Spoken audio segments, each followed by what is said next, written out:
법대로 합시다. 네, 법대로 합시다. 더 로이어. 오늘도 생활 속의 법률 이야기 시작을 해보겠습니다. 자, 요즘 이 반려견, 강아지 키우는 분들 많으시죠? 강아지 사고가 많아지면서 관련 분쟁도 꽤 많이 생긴다고 합니다. 자, 첫 번째 사연 의뢰인도요, 그런 경우라고 하는데 어떤 내용인지 화면으로 바로 만나보겠습니다.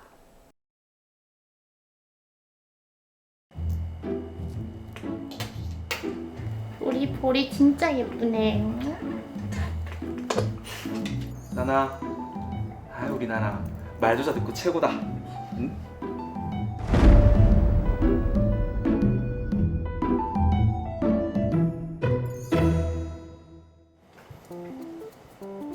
볼이야, 잘 있었어? 밥도 잘 먹고 잘했어요.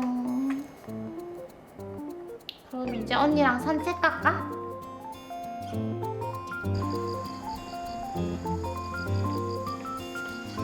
볼이야, 나오니까 좋지?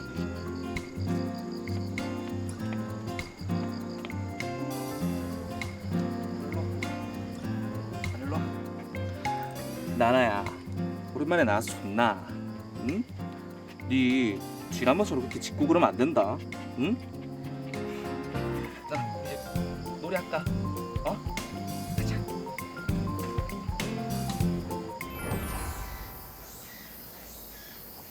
나나야, 이제 놀이할까? 응? 나나야. 아이고. 볼이야! 아이고, 괜찮으세요? 일단 병원부터 가시죠. 저희 볼이부터 치료받아야 할 것 같아요. 일단 가시죠. 사고가 큰데요? 피를 사람도 많이 다쳤네요. 네. 피를 많이 흘렸습니다.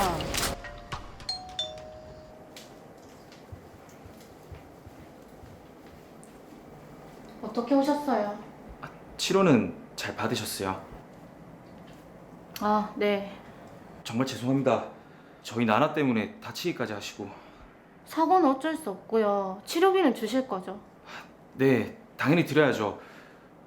치료비는 얼마나... 저희 볼이 정말 크게 다쳐서 수술까지 했고요. 저도 다리 전치 2주 나왔거든요. 아이고. 그렇죠. 볼이는 치료비랑 수술비 해서 500만 원 나왔고요.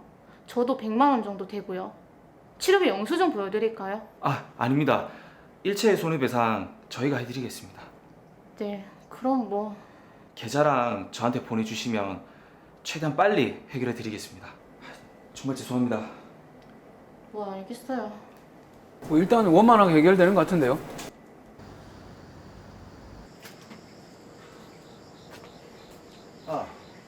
볼이 주인 되십니까? 네, 그런데요. 제가 나나 본래 주인입니다. 그날 데리고 나갔던 사람은 우리 아들이고 예. 네, 그런데 무슨 일로... 그러니까 일이 있었던 날 제가 일이 좀 있어가지고 아들내미한테 맡겼던 건데 보상 관련해서는 이제 저하고 상의하시면 됩니다. 그때 아드님께서 손해배상 해주신다고... 아들은 이번 사건하고 아무 관련이 없어요. 제가 나라의 본래 주인이라니까요. 그때 사고 현장에는 아드님이 계셨잖아요. 걔는 주인이 중요한 거지 사건 현장에 누가 있었는 거는 필요 없지요. 그럼 아드님께도 말씀드렸는데 저랑 볼이랑 수술비 치료비 해서 600만 원 나왔거든요. 들으셨죠? 600만 원요? 아니 걔한테 조금 물렸다고 무슨 그래 큰 돈이 나옵니까? 그러고 저 돈 없어요. 볼이는 수술도 받았고 저도 다리를 다쳤고요. 나나도 많이 다쳤더만은. 뭐라고요?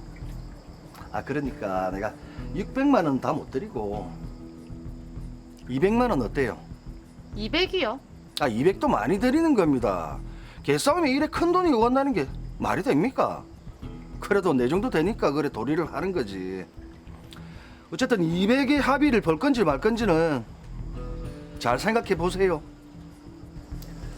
3분의 1인 200만 원을 진짜 어이없네. 제시하네요. 그냥 200만 받아야 되나? 안 되죠. 저 사람 뭐고 우리 동네 사는 사람이었나? 차도 보니까 돈도 없는 것 같지도 않은데 치료비를 200만 원만 주겠다고? 아, 진짜 어이없네. 이걸 대체 어떻게 해야 되노?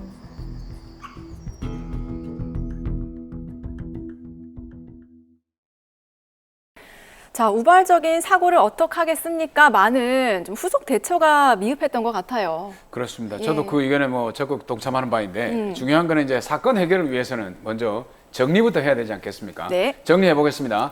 양지은 씨는 소형견 보리와 함께 산책을 나갔다가 개물림 사고를 당합니다. 전치 2주의 치료를 받으면서 약 100만 원의 치료비가 발생했고 반려견 보리도 수술까지 할 만큼 크게 다쳐서 약 500만 원의 치료비가 발생했습니다. 네. 사고를 낸 가해견 나나의 보호자 이민호 씨가 처음에는 치료비 전부를 손해배상하겠다고 약속을 합니다. 그런데 이후에 이민호 씨의 아버지 이한석 씨가 나타나서 자신이 진짜 나나의 견주인데 200만 원만 손해배상을 하겠다고 입장을 바꾼 것입니다. 네. 양지은 씨는 손해배상을 제대로 받고 싶은 상황인데 과연 어떻게 해야 할까요? 자, 그러게요. 양지은 씨는 본인도 다쳤고 또 반려견인 보리도 지금 수술까지 한 상황이기 때문에 좀 손해배상을 제대로 좀 받아야 될 것 같은데, 자, 이 사건은 김경갑 변호사님, 네, 손해배상 전문 변호사시니까 좀 맡아서 해결을 해주세요. 우리 양지은 씨 본인이 다친 것도 문제겠지만 정말 가족처럼 애지중지 키우는 네, 이 반려견 보리가 다쳐서 얼마나 상심이 크겠습니까? 그러니까요. 제가 한번 잘 해결해 보도록 하겠습니다. 요즘 세상에도 개물림 사고가 있느냐 이렇게 물어보신 분들 계신데 사실 반려견을 키우는 인구가 늘어나다 보니 개물림 사고도 적지 않습니다. 예. 통계에 따르면 전국에서 한 해에 약 2,000건 정도의 개물림 사고가 접수되고 있어요. 그러니까 1년 365일이니까 매일 6에서 7건 정도의 이 개물림 사고가 전국에서 발생하는 것이죠. 예. 그럼 부산 경남 지역으로 보면 하루에 한두 건 정도는 발생하고 있는 것이에요. 그러니까 그 이게 정도로 네. 이 사고 건수가 많습니다. 생각보다 이 사고가 꽤 많이 일어나네요. 비단 양지은 씨의 일만이 아닌 것 같은데요. 맞습니다. 반려견을 키우시는 분들 또 이웃 중에 반려견 키우는 분을 이웃으로 두신 분들 네. 모두 겪을 수 있는 사고이기 때문에 오늘 이 방송 잘 지켜봐 주시기를 바라겠습니다. 우리 개에 관련된 사고라고 하면 크게 3가지 유형으로 볼 수가 있습니다. 아, 유형이 있네요. 그렇습니다. 예.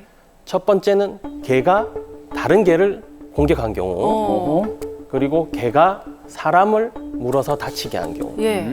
거꾸로 3번째는 사람이 개를 때리거나 공격해서 개를 다치게 한 경우로 볼 수 있겠죠. 동물 학대도 해당이 되네요. 이번에 그 양지은 씨 사건 같은 경우에는 가해견인 나나가 보리를 물었으니까 첫 번째에도 해당이 되고 양지은 씨도 부상을 당했으니까 두 번째에도 해당이 되네요. 맞습니다. 제가 이 사건을 조금 더 자세히 조사해 보니까 우리 양지은 씨께서 이 가해견인 나나를 또 발로 차서 나나도 좀 다쳤다고 합니다. 아마 반사적으로 그런 행동이 나온 것 같은데요. 네. 그러니까 첫 번째, 두 번째, 세 번째 경우가 모두 복합된 그런 사건이라고 볼 수 있겠죠.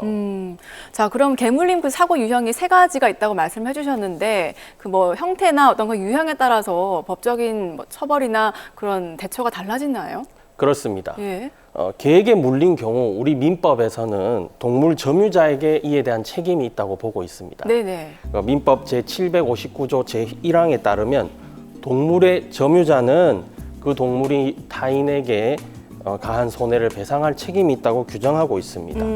그러나 동물의 어떤 종류와 성질에 따라서 그 보관에 상당한 주의를 기울였다면 면책이 될 수가 있습니다. 네. 하지만 이 사건의 경우에는 우리 이민호 씨께서 운동을 시키려고 개의 목줄을 잠깐 풀었던 그 찰나에 이 사고가 났거든요. 네. 목줄을 제대로 채우지 않았던 그 행동은 과실이 충분히 인정될 수 있다는 경우라고 보입니다. 자, 그러면 양지은 씨가 이제 손해배상을 받을 수 있다는 얘기로 들리는데, 자, 그렇다면 손해배상 규모는요, 실제 그 치료비가 다 인정이 돼서 적용이 되는 건가요? 반려견 보리의 치료비는 약 500만 원 정도. 그렇죠, 예. 그리고 우리 양지은 씨의 치료비도 약 100만 원 정도 나왔다고 드라마에서 나왔거든요. 네네. 여기에 만약에 양지은 씨께서 이 사고로 인해서 다쳐서 일을 못하게 되셨다면 그에 상응하는 일실수입도 청구할 수 있고요. 예. 또 정신적 피해인 위자료도 청구할 수 있겠습니다. 그래서 치료비와 뭐 일실 수입 위자료를 고려해서 손해배상 금액을 정할 수 있는 경우입니다. 야, 근데 아까 변호사님 말씀하셨던 게 양지은 씨가 피하는 과정에서 역시 그 나나에게도 피해를 입혔다고 그랬거든요. 다쳤다고 했으니까. 그러면 서로가 서로를 손해배상해야 되는 겁니까?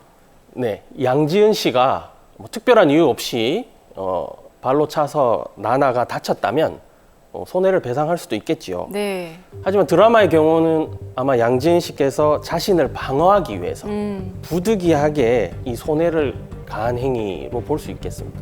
그래서 민법 제761조에 따라 정당방위 내지는 긴급 피난에 해당해서 아마도 이 부분은 책임을 지지 않아도 될 것으로 보입니다. 야, 그거는 그래도 양지은 씨, 의뢰인 양지은 씨 입장에서는 다행스러운 얘기인데 문제는 처음에 김 변호사님 말씀대로 600만 원을 청구를 해서 받을 수 있을 거라고 생각을 했는데 뒤에 나나의 진짜 견주라고 나타난 아버지 이한석 씨가 200만 원밖에는 줄 수 없다라고 말을 바꾸거든요. 그랬죠. 이런 경우에는 어떻게 해야 됩니까?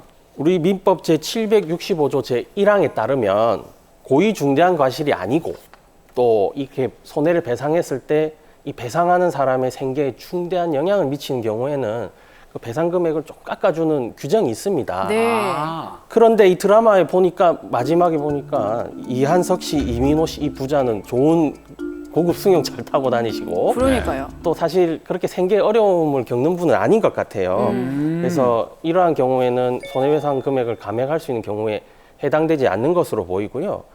그리고 이한석 씨가 내가 가해견 나나의 실제 견주이다. 그렇죠. 아들은 책임이 없다. 네. 그렇게 했잖아요. 그렇죠. 네네네. 하지만 민법 제759조 제2항에 따르면 점유자의 가름에서 즉 점유자를 대신해서 이 동물을 보관한 자도 똑같이 책임을 지게 되어 있습니다. 네. 그러니까 우리 아들 이민호 씨, 아버지 이한석 씨 두 사람 모두 다 공동하여서 함께 책임을 져야 합니다. 또 동물과 반려동물은 또 엄연히 다른 성격을 가지고 있잖아요. 말씀하신 동물에 관한 그런 전체 규정으로 반려동물에 관한 법적 부분을 좀 규정하기에는 좀 애매할 것 같기도 하고요. 그렇습니다. 이게 반려동물은 좀 다르게 보아야 되니까 예. 우리 동물보호법에서는 반려동물도 구체적으로 다 규정하고 있습니다. 아니 그러니까 법에 반려동물의 종류를 결정을 해놨다고요? 네, 맞습니다. 반려 목적으로 기르는 개, 고양이, 토끼, 패럿, 기니피그, 햄스터 등인데요. 햄스터. 물론 취향에 따라서는 파충류나 곤충 같은 특이한 동물을 기르시는 분들도 계시지만 네. 이런 동물들은 사실 법적인 의미에서 반려동물은 아닙니다. 야, 그럼 파충류와 곤충이 법의 사각지대에 있는 거네요. 반려동물로는 인정받지 못하는 거죠. 그냥 동물이네요, 동물. 네. 자, 반려동물 중에서 사실 가장 대표적인 것이라고 한다면 뭐 강아지, 이제 개가 될 텐데 이거는 관할 지자체의 반려동물로 등록을 또 해야 된다면서요? 맞습니다. 예. 동물보호법에서는 이 주택에서 기르는 개 혹은 그 외 반려 목적으로 기르는 개는 모두 등록 대상으로 규정하고 있습니다.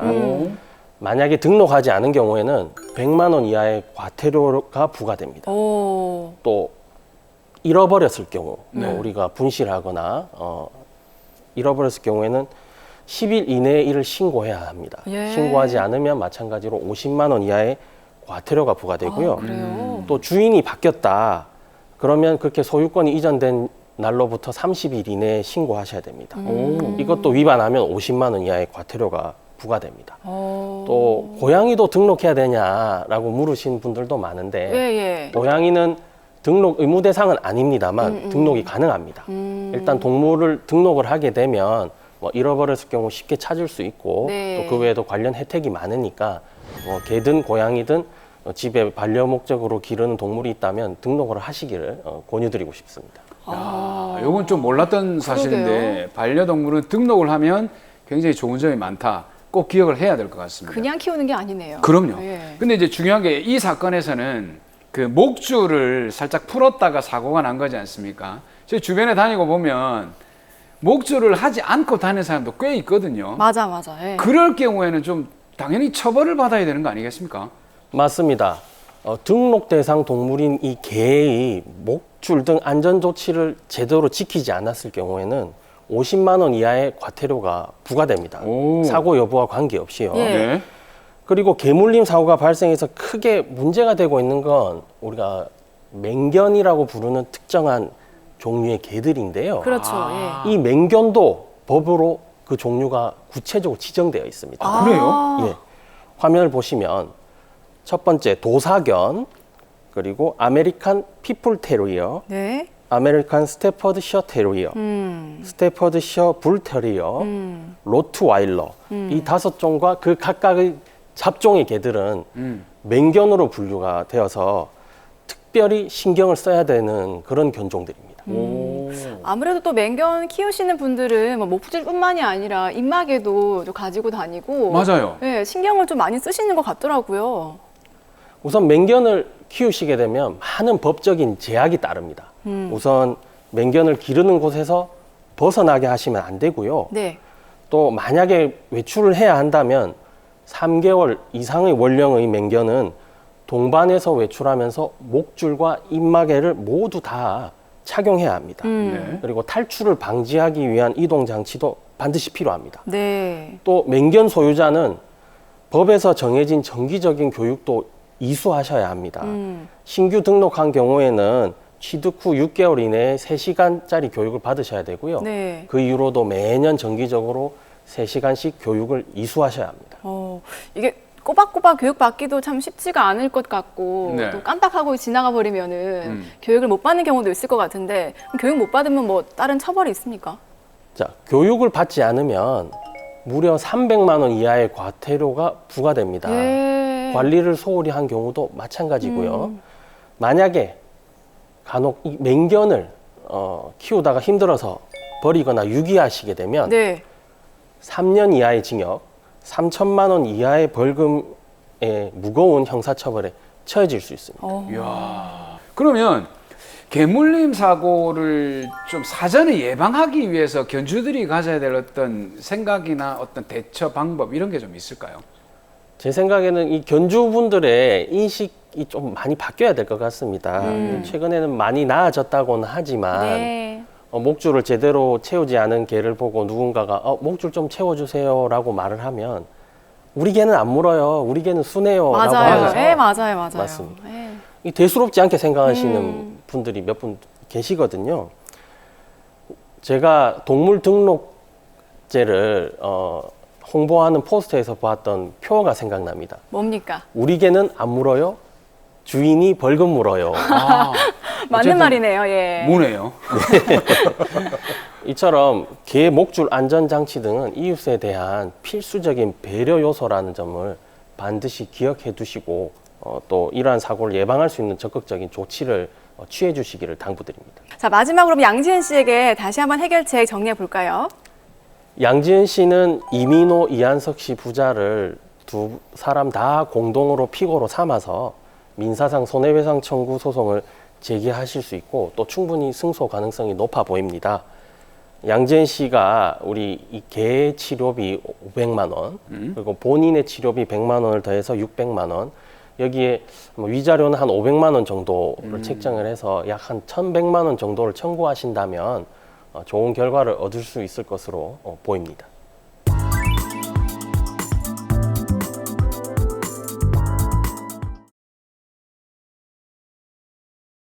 저의 아파트는 친형과 다름없는 희철 형님이 가져가세요.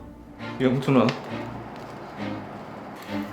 영준이 가족은 나니까 영준이 아파트는 내가 상속받아야지. 이제 와서 가족이라고요? 아무튼 이 종이 쪼가리는 효력이 없으니까 그렇게 알아요.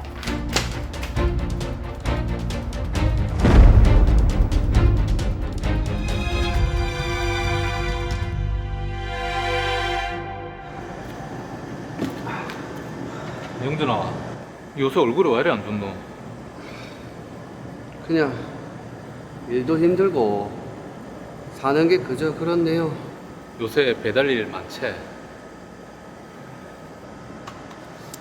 마, 형님 있다 애가.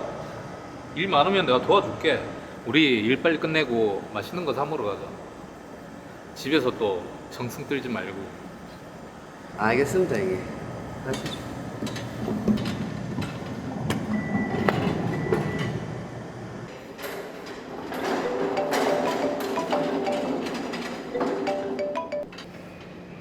여보세요? 네. 영준이가요? 아, 알겠습니다. 빨리 갈게요. 다쳤나요? 다급해 보입니다.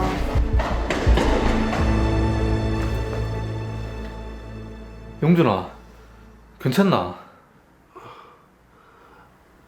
형님, 어떻게 된 겁니까? 기억 안 나나? 네 교통사고 나서 큰일 날 뻔했다. 아, 근데 형님 어떻게 알고 여기 왔습니까? 수술해야 하는데 나한테 연락 왔더라. 죄송합니다. 형님 일도 바쁘실 텐데. 아, 미안하기 뭐가 미안하노? 괜찮다. 제가 기댈 수 있는 게 형님밖에 없네요. 부모님도 안 계시고 그렇다고 형제가 있나? 세상에 저 혼자입니다. 또 기운 빠진 소리 하네. 왜 니 혼자고? 나도 있다 애가. 일은 걱정하지 말고 빨리 낫기만 해라. 고맙습니다.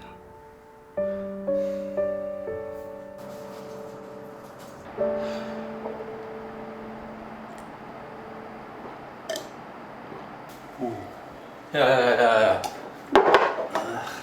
영준아, 연락도 안 되고 이게 뭐고? 아, 형님 오셨습니까? 혼자 무슨 술을 이래 마셨노?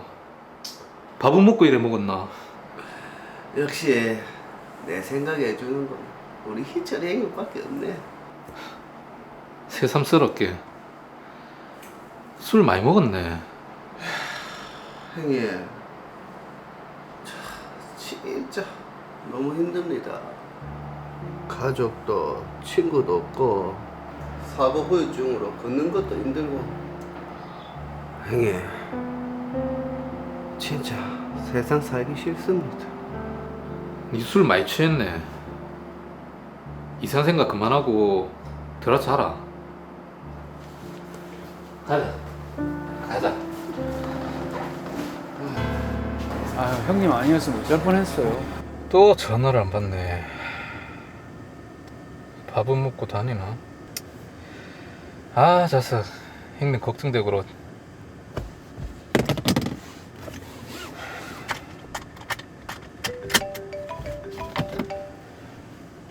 네, 여보세요? 박희철 씨 되시죠? 네, 그런데요. 경찰입니다. 오영준 씨 아시나요? 네, 영준이가 왜요? 어젯밤 투신 자살했습니다. 아이고. 영준이가요?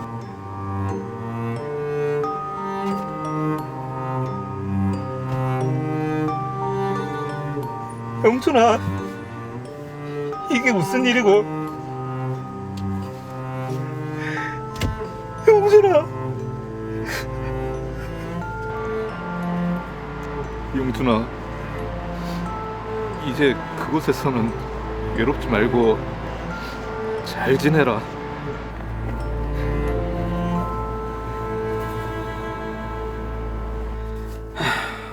인생이 왜 이래 허무하노, 영준아. 영준이한테 고모가 있다던데.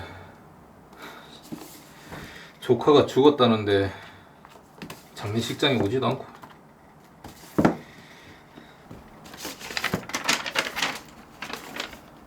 유언장?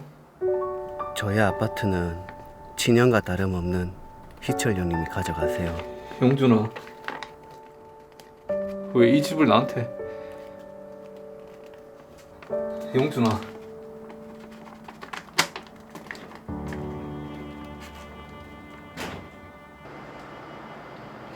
저 누구신데요?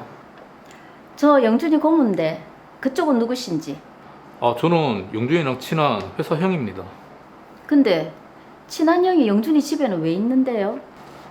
아시다시피 영준이 곁에 아무도 없고 장례식 치러줄 친척도 안 나타나서 제가 마지막 가는 길 다 보고 유품 정리하러 왔습니다. 네, 이제 제가 정리할게요. 아, 그리고 고모라고 하시니까 이건 알고 계셔야 할 것 같아가지고. 아파트? 걔가 아파트가 있었어요? 힘들게 살아서 빚만 있는 줄 알았는데. 네? 근데 아파트를 왜 그쪽을 줍니까? 가족은 난데. 이제 와서 가족이라고요? 참. 어쨌든 영준이 가족은 나니까 영준이 아파트는 내가 상속받아야지. 뭐라고요? 암튼 이 종이 쪼가리는 아무 효력이 없으니까 그렇게 알아요.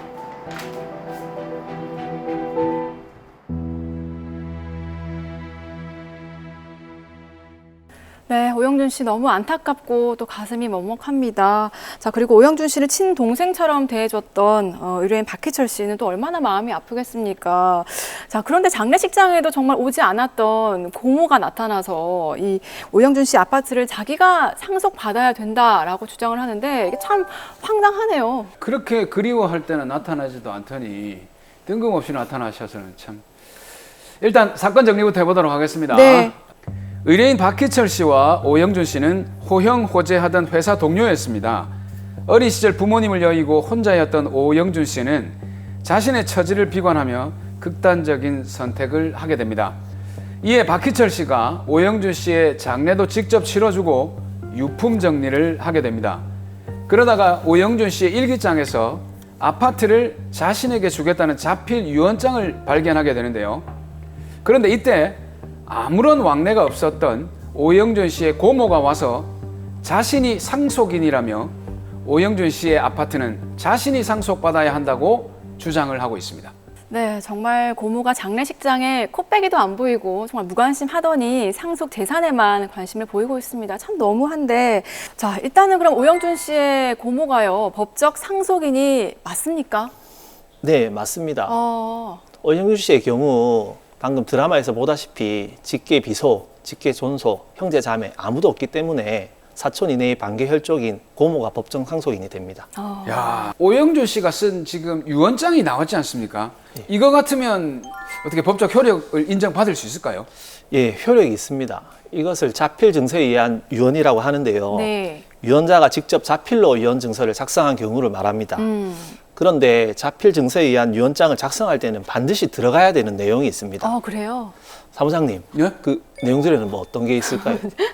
사무장님을 시험하시기 시작합니다. 우리 변호사님들께서. 도장, 서명. 도장, 서명. 네, 맞습니다. 유언장의 도장, 서명도 중요합니다. 네. 자필 증서에 의한 유언장을 작성하기 위해서는 첫 번째, 유언장의 전문을 직접 작성해야 됩니다. 두 번째는 유언장의 작성 일자를 직접 작성해야 합니다. 네. 주의할 것이 작성 일자의 연, 월, 일 모두 다 기재해야 합니다. 만약 연, 월만 기재되어 있고 일이 기재되어 있지 않는 경우 그 자필 증서, 유언 증서는 그 작성일을 특정할 수 없기 때문에 효력이 없습니다. 자, 유언장의 전문을 직접 써야 되고 또 작성 일자를 써야 되고 연, 원, 일까지 상세하게 적어야 된다는 점. 이거 기억을 해둬야겠는데요. 그러네요. 네. 예, 그리고 세 번째로 유언장을 작성한 장소를 특정할 수 있는 상세한 주소와 성명을 직접 작성해야 합니다. 그리고 마지막으로 방금 사무장님께서 말씀하셨던 유언장의 유언자의 인장 또는 도장으로 날인을 해야 합니다. 도장 대신 손가락에 인주를 묻혀 지문을 찍는 흔히 손도장, 지장이라고 하는데 이 네. 손도장, 지장도 유효합니다. 자, 드라마 내용을 보면요, 유언장에 변호사님이 방금 말씀하셨던 그런 부분들이 다 기재가 돼 있었다고 하거든요. 네, 망인 오영준 씨가 직접 작성한 유언장을 보면 네. 연, 월, 일이 다 기재되어 있고 주소와 성명 그리고 무인이 있어서 자필 증서에 의한 유언으로 효력이 있습니다. 저는 이제 드라마에서 보면은 보통 글로 쓰지 않고 잠깐 정신을 차려서 내가 할 말이 있다 이러면서 말로만 남기시고 그냥 가시는 경우도 있거든요. 이럴 때도 효력이 있습니까? 일반적으로 가족이나 친지에게 사망 전에 남기는 말이나 당부를 유언이라고 하는데 네. 이는 법적인 효력이 있는 법적인 의미에서의 유언은 아닙니다. 그러면 법에서는 유언을 어떻게 정의를 하고 있습니까? 예, 법적 의미의 유언이란 유언자가 유언 능력이 있고 법적 사항에 대해 엄격한 방식에 따라 행하는 유언을 말합니다. 그러니까 엄격한 방식, 어떤 방식입니까? 네, 유언자의 진정한 의사를 명확히 해서 법적 분쟁과 혼란을 방지하기 위한 것입니다. 네. 법이 정한 요건과 방식이 어긋난 유언은 그것이 유언자의 진정한 의사에 합치하더라도 유언으로서의 효력이 없습니다. 즉 유언은 민법이 정한 방식에 따라서 의하지 아니하면 유언으로서의 효력이 생기지 않습니다. 그리고 주의할 것이 만 17세에 달하지 않은 자는 유언을 할 수가 없습니다. 민법상 유언의 방식은 자필 증서, 녹음, 공정 증서, 비밀 증서, 구수 증서 5종으로 되어 있습니다. 아, 잠깐만요. 그 이제 5종류를 보면 그래도 자필, 녹음, 그다음에 공정 증서 이건 좀 이제 직관적으로 떠오르는데 비밀 증서하고 구수 증서 이거는 모르겠거든요. 먼저 비밀 증서가 어떤 건지부터 말씀을 좀 해주시죠. 비밀 증서에 의한 방식은 진정으로 작성된 유언서가 존재하는 것은 명확하게 해두지만 네. 유언의 내용은 유언이 효력이 발생할 때까지 비밀로 하기 위해 작성하는 것을 말합니다. 아. 비밀 증서 유언은 유언자가 작성한 증서를 엄복 날인하고 그 확정 일자까지 받아야 하는 등 절차가 아주 엄격합니다. 네. 아, 그 우리 드라마에서 봤던 재벌들이 요 유언은 어느 시기까지는 개봉하지 말라. 예. 이런 게 비밀 증서네요. 예, 맞습니다. 그러면 구수 증서라고 했죠. 그건 어떤 겁니까? 예, 구수 증서는 유언자가 질병, 그 밖에 긴박한 사유가 있을 경우에 사용하는 유언 방식을 말합니다. 이때 긴박한 사유는 유언자가 질병 등으로 위독한 상태로 사망에 가까운 상태를 말합니다. 네. 구수 증서 방식은 유언자가 2명 이상의 증인이 참여한 상태에서 그중 한 명에게 유언의 취지를 낭독하고 이를 들은 증인이 필기 낭독하고 최종적으로 유언자가 승인을 하게 됩니다. 와, 유언의 방식도 참 복잡합니다. 진짜 복잡하네요. 예. 자, 그럼 다시 이제 드라마 내용을 보면요. 오영준 씨가 자필로 쓴 유언장에 박희철 씨에게 자신의 아파트를 주겠다라고 했는데 오영준 씨의 고모가 그거는 종이 쪼가리에 불과하다. 이게 무슨 소리냐라고 지금 주장을 하고 있는데 박희철 씨가 그럼 어떻게 해야 될까요? 예, 유언장을 발견했다면 그 보존을 확실히 하기 위해서 유언증서 검인 청구를 해야 합니다. 유언 증서 검인 청구 이건 또 뭡니까? 예, 유언증서 검인 청구는 유언자의 최종 의사를 확실하게 보존하고 네. 그 내용을 이해관계인이 확실히 알 수 있도록 법원이 유언 방식에 관한 모든 사실을 조사한 후에 이를 확정해 줄 것을 청구하는 절차를 말합니다. 다만 공정증서나 구서증서의 경우에는 미리 검인을 받기 때문에 별도로 검인 청구를 할 필요는 없습니다. 이야, 그러면 박희철 씨가 유언 증서 검인 청구를 했단 말이죠. 그럼 예. 그 이후의 절차는 어떻게 됩니까? 예, 법원은 유언증서 검인 기일을 정해서 상속인, 청구인, 이해관계인에게 그 통지를 하고 유언장을 소지하고 있는 의뢰인은 원본을 집참하여 법원에서 검인을 받아야 합니다. 예. 검인 당시 검인 절차에 참석한 상속인인 고모 그리고 청구인 희철 씨가 네. 유언의 내용에 대해 아무런 이의가 없다면 그런 취지를 검인조서에 기재하게 됩니다. 네네. 그럼 의뢰인 희철 씨는 검인필이 찍힌 유언장 원본과 유언 검인 조서를 가지고 유언장 내용대로 소유권 이전 등기 신청을 하여 집행을 하면 됩니다. 자, 지금 상황 보면요. 상속인인 고모가 호락호락하지가 않습니다. 어떻게든 이 아파트를 쟁취를 하기 위해서 노력을 할 것 같은데 이의를 제기할 것 같거든요. 그럼 어떻게 해야 될까요? 네, 계속 상속인인 자기 소유라고 주장을 하고 있죠. 지금 드라마에서. 예. 예. 고모가 검인 절차에서 유언의 효력을 다투는 경우에는 결국 유언 확인에서 또는 소유권 이전 등기 청구 소송을 제기하여야 합니다. 자, 그럼 말씀하신 그 박기철 씨가 유언 확인의 소 또는 소유권 이전 등기 청구 소송 이거를 제기를 한다면 좀 승소할 수 있겠습니까? 예, 사례처럼 망인인 오영준 씨의 유언장은 자필 증서에 의한 유언장이고 제가 유언장과 내용을 살펴보니 자필 증서 유언의 요건을 모두 다 갖추고 있습니다. 네. 이에 의뢰인 희철 씨는 유언 확인에서 또는 소유권 이전 등기 청구 소송을 제기하여 얼마든지 승소할 수 있을 것으로 판단됩니다. 아, 근데 이제 궁금한 게 하나 있는데 예. 만약에 검인을 받지 않은 유언장이 있다면 그건 효력이 없는 겁니까? 그건 아닙니다.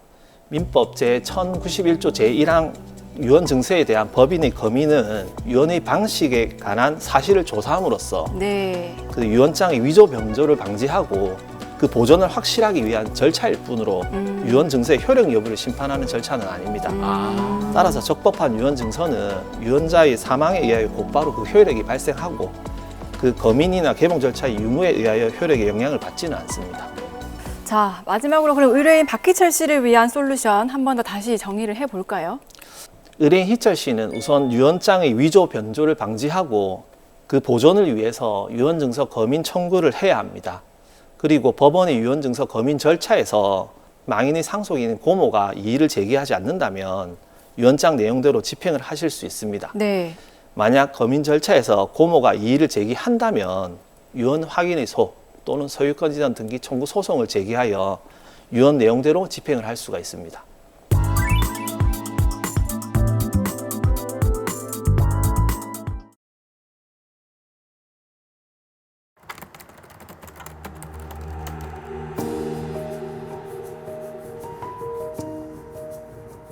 코코, 어떡해.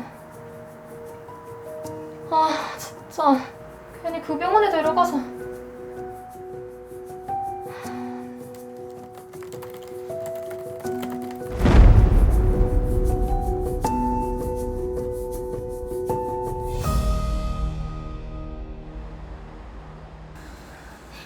아이고, 우리 코코.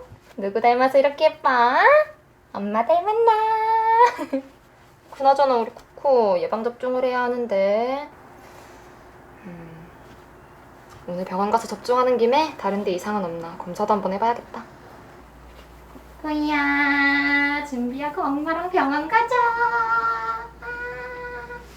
선생님, 오늘 코코 예방접종하고 다른 데 이상한 데 없는지 살펴보려고요. 예, 알겠습니다. 어디 보자, 코코야. 저 코코 오른쪽에 백내장이 좀 온 것 같은데. 네? 백내장이요? 전혀 이상한 점이 없었는데요. 초기에는 잘 모를 수가 있습니다. 일단 예방접종하고 자세히 검사 한번 해볼게요.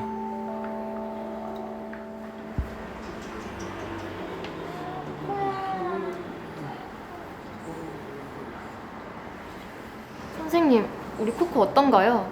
심한 상태는 아닌데 백내장 초기는 맞습니다. 아이고. 그럼 어떻게 해야 돼요?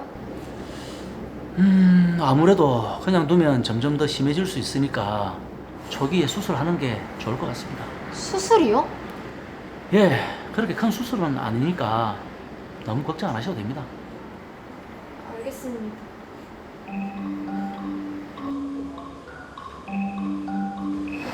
코코야, 왜 이러지? 산책 좋아하는 애가 이럴 리가 없는데. 문제가 생겼나요? 이상하네. 수술하고 나서부터 벽에 자꾸 부딪히고 잘 움직이지도 않고. 부작용일까요? 안 코코야, 보이는 것 같은데요? 코코야, 코코야. 반응이 없어요, 그쵸? 코코야.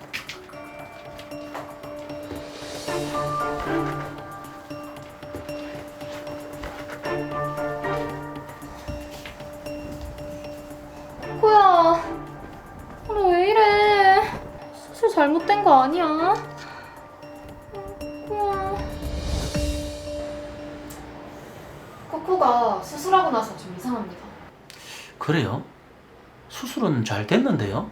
아니, 앞이 잘 안 보이는지 불러도 자꾸 이상한 데로만 가고 벽에 자꾸 부딪히고.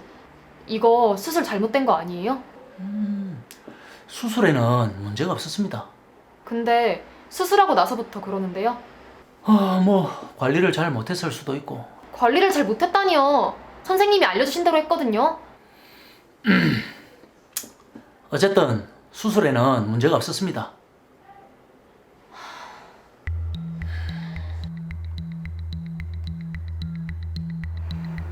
이거 아무래도 수술까지 안 해도 되는 건데. 아...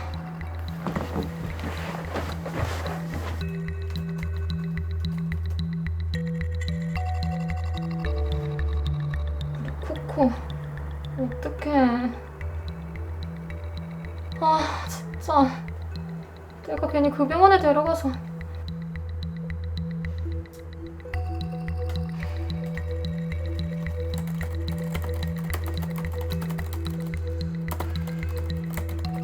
게시판에 올리네요.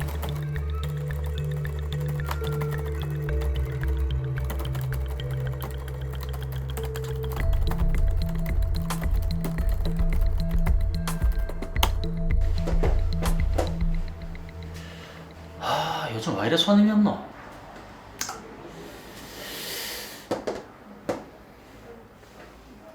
잠시만. 이거 내 이야기잖아. 뭐? 무책임한 태도? 댓글에 이런 병원은 안 가야 한다고? 의료사고? 참, 이거 그때도 견주네. 내가 가만히 두나 봐라.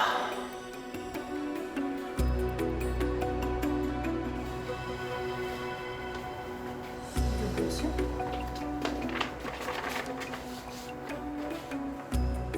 명예훼손? 로이어 동물병원 김갑수? 나는 사실 그대로 적은 거밖에 없는데 지금 나를 명예훼손으로 고소했다는 거야? 와 진짜 어이없네.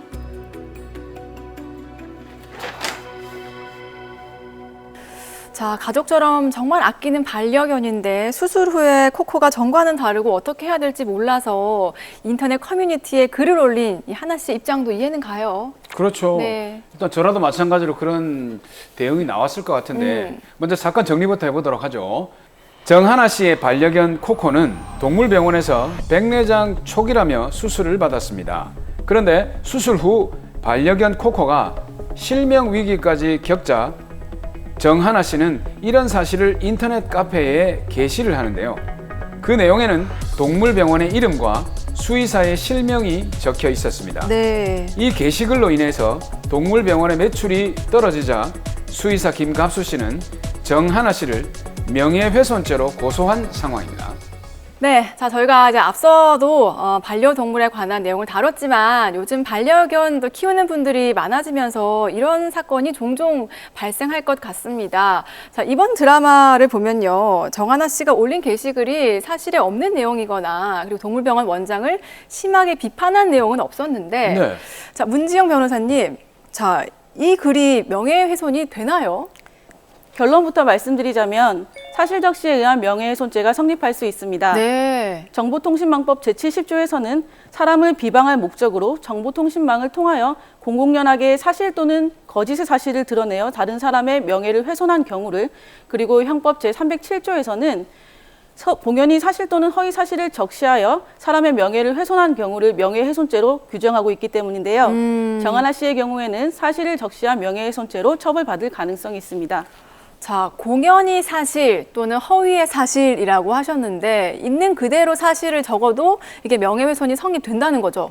네, 그렇습니다. 네. 사연 속의 정하나 씨의 경우에는 로이어 동물병원의 수의사의 잘못으로 인한 피해를 입으신 이후에 이러한 사실을 인터넷 커뮤니티에 게시하였는데요. 네. 이러한 경우에도 동물병원 수의사는 정하나 씨를 사실적시에 의한 명예훼손으로 고소하실 수 있습니다.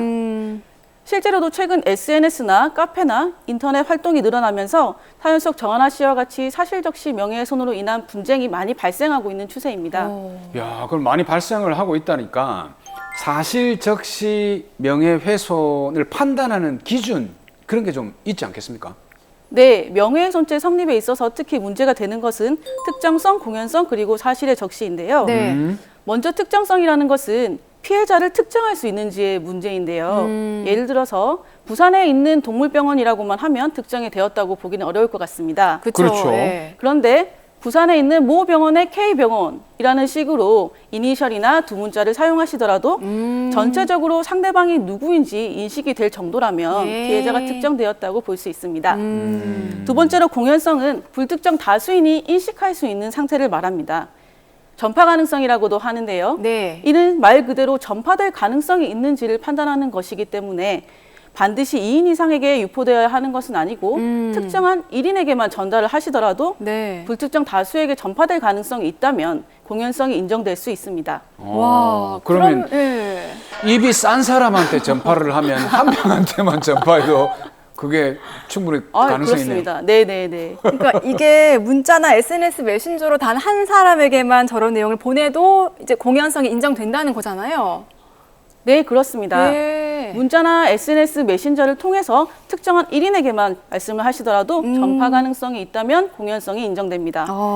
반면에 가족이나 가까운 지인 등 사적으로 친밀한 사람에게 전달을 한 경우에는 전파 가능성이 없어서 공연성이 부정될 수 있습니다. 네.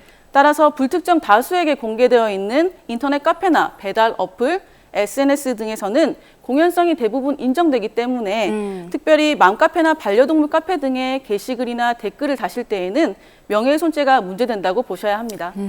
그러니까요. 댓글이나 후기도 조심해서 써야 됩니다. 그러네요. 예. 자, 명예훼손죄가 성립하기 위한 첫 번째가 특정성, 두 번째가 이제 공연성이었고, 세 번째가 약간 사실의 적시 말씀해 주셨거든요. 이건 뭔가요? 네, 세 번째는 사실의 적시가 필요한데요. 네. 사실이란 의견과는 반대되는 개념입니다. 예를 들어서 A병원이 좀 부친절하다라고 하는 것은 개인의 의견에 불과할 수 있는데요. 네네. 그런데 A병원에서 의료기구를 소독하지도 않고 재사용을 했다라고 하는 것은 사실의 적시로 볼 수 있습니다. 네. 근데 그런 사실의 적시는요, 사실 내가 반려견을 데리고 치료를 받으러 갔는데 그런 상황이 나왔다면 그걸 남들에게 알리는 게 오히려 더 좋은 거 아닌가요? 네, 맞습니다. 말씀하셨던 것처럼 소비자가 자신이 이용한 상품이나 서비스에 대한 객관적인 정보를 공유하는 것은 표현의 자유로서 헌법상 보장되는 기본권의 영역에 해당한다고 보아야 할 텐데요. 네. 그러한 취지에서 형법 제310조에서는 사실을 적시한 명예훼손 행위라 하더라도 공공의 이익을 위한 경우라면 처벌하지 않는 것으로 규정하고 있습니다. 자, 그러니까 적시된 사실이 공공의 이익을 이제 위한 경우라면 처벌하지 않는다는 말씀인 거죠? 결국 명예훼손적 표현이라고 하더라도 무조건적으로 처벌되는 것은 아니고 직접 경험한 사실을 바탕으로 해서 특정 집단에게 의사결정을 위한 정보나 의견을 제공하기 위한 공공의 이익을 위하여 후기를 작성한 것이라면 형법 제310조가 적용되어 명예훼손죄가 성립하지 않을 수 있습니다. 네, 그래서 따라서 정하나 씨의 경우에도 공공의 이익을 위한 것으로 판단이 된다면 처벌받지 않을 것으로 보입니다. 어쨌든 정하나 씨가 명예훼손죄를 피할 수 있다는 가능성이 있다. 그것만 해도 좀 다행스러운데, 근데 만약에 명예훼손죄가 성립이 됐다 그러면 어떤 처벌을 받게 되죠? 네, 명예훼손죄는 징역형과 벌금형을 모두 규정을 하고 있습니다. 정보통신망법상의 사실적시 명예훼손죄의 경우는 3년 이하의 징역 또는 3천만 원 이하의 벌금, 형법상의 사실적시 명예훼손죄의 경우에는 2년 이하의 징역이나 금고 또는 500만 원 이하의 벌금에 처하는 등 결코 가벼운 범죄가 아닙니다. 네. 다만 초범인 경우에는 통상 벌금형 정도로 처벌받게 되는데요. 그러나 벌금형의 경우라고 하더라도 전과가 남게 될 뿐만 아니라 형사사건의 결론이 결국 민사손해배상 소송의 유력한 증거자료가 되기 때문에 네, 이후에 벌금형을 받은 사실만으로도 손해배상 책임을 부담하시게 됩니다. 따라서 드라마 속 정하나 씨의 경우에는 명예훼손죄로 판단된다면 벌금형으로 처벌받을 가능성이 높지만 벌금형의 전과 기록이 남게 되고 나아가서 이후 수의사 김갑수 씨로부터 위자료 청구 소송까지 당하실 수도 있는 사안입니다. 자, 다시 드라마로 이제 돌아가 보면 정하나 씨는 이게 처벌이 될 수 있다는 걸 모르고 인터넷 카페에 글을 올렸는데, 자, 그럼 정하나 씨가 어떻게 대처를 했으면 좋았을까요? 제가 판단했을 때는 인터넷에 동물병원에 대한 글을 올리기보다는 동물병원 수의사를 상대로 손해배상을 청구하는 소송을 제기하시는 것이 보다 현명한 대응이었을 것으로 보입니다. 네, 역시 법대로 하는 게 그러네, 가장 법대로. 현명한 방법이었네요. 자, 만약 이런 반려동물의 의료사고로 인해서 손해배상을 청구한다면 그럼 얼마만큼의 배상을 받을 수가 있습니까? 사안에 따라 다르겠지만 앞서 살핀 바와 같이 우리 법상 동물은 물건으로 취급이 되고 있습니다. 네. 따라서 누군가의 고의 또는 과실로 인해서 동물이 다치거나 죽게 된 경우에도 손해배상의 범위는 물건이 훼손되거나 멸실된 경우와 동일하게 판단됩니다. 지금 민법에서는 물건이 훼손, 멸실되었을 때를 각각 민법 제393조, 제763조에 따라서 통상 손해배상 한도로 판단하고 있는데요. 네. 통상의 손해란 물건이 멸실되었을 때는 멸실 당시의 시가, 훼손된 물건이 수리, 원상 회복이 가능할 때는 수리비 또는 원상 회복에 드는 비용, 기술적으로 수리, 원상 회복이 불가능하거나 비용이 과다할 때는 그로 인해서 교환 가치가 감소된 부분에 대한 비용을 의미합니다. 네. 즉, 이를 동물의 경우에 대입을 하자면 반려동물이 의료진의 과실로 인해서 다치거나 죽게 되더라도 그 반려동물을 금전적인 가치로 환산한 가격만을 최대 한도로 배상받으실 수 있습니다. 아유, 참 뭔가 슬프다. 예. 요즘 그 반려동물을 키우시는 분들은 그 반려동물이 죽으면 가족을 잃은 슬픔을 가지거든요. 맞아요. 근데 이렇게 가격으로 따지니까 너무 씁쓸한데요. 거의 자식이라 그러잖아요. 그러니까요. 예. 그렇죠. 그렇다 보니 다행히 법원은 최근 들어서 반려동물에 대한 불법 행위로 인한 손해배상에 대해서 판단을 조금 달리하고 있는 추세인데요. 네. 그 가격을 초과하는 특별한 사정으로 인한 손해를 인정하고 있고 나아가서 정신적 손해배상도 별도로 인정하는 추세인데요. 네. 위자료에 대해서 상당수의 판례들이 동물은 민법상으로는 물건에 해당하지만 살아있는 생명체이고 여타의 물건들과는 구분되는 성질을 가지고 있다는 점을 언급하면서 위자료 지급 의무를 인정하고 있습니다. 다만 동물을 아직까지도 물건으로 판단하고 있다는 네. 점에서 법이 조금 개정될 필요가 있습니다. 요즘에 정말 반려동물을 내 자식같이 이렇게 가족처럼 대하는 그런 경우가 많아지면서요. 이 동물병원과 또 보호자 간의 마찰도 늘어나고 있다고 하는데 만약에 내 반려견이 의료사고를 당했다라고 한다면 동물병원을 상대로 그럼 어떻게 좀 대처를 하면 좋을까요?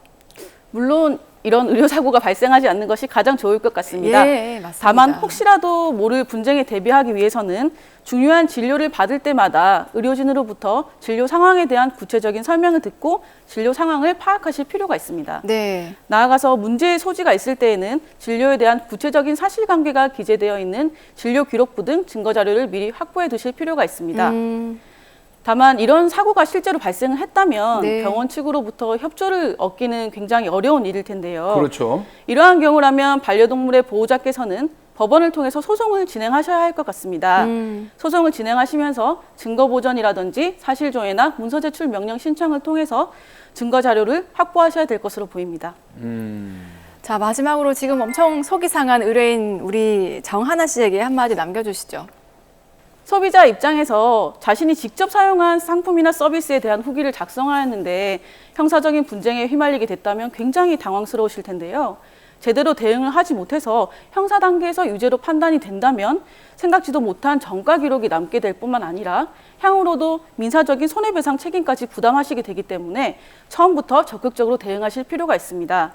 따라서 정하나 씨께는 전문가의 조력을 받아 수사 단계에서부터 적극적으로 명예훼손죄가 성립하지 아니함을 다투시는 한편 동물병원에 대한 소송을 진행하시면서 동물병원의 오진 내지 의료사고에 대한 증거 자료를 확보하시고 그에 따른 손해를 배상받으시는 방안을 추천드립니다.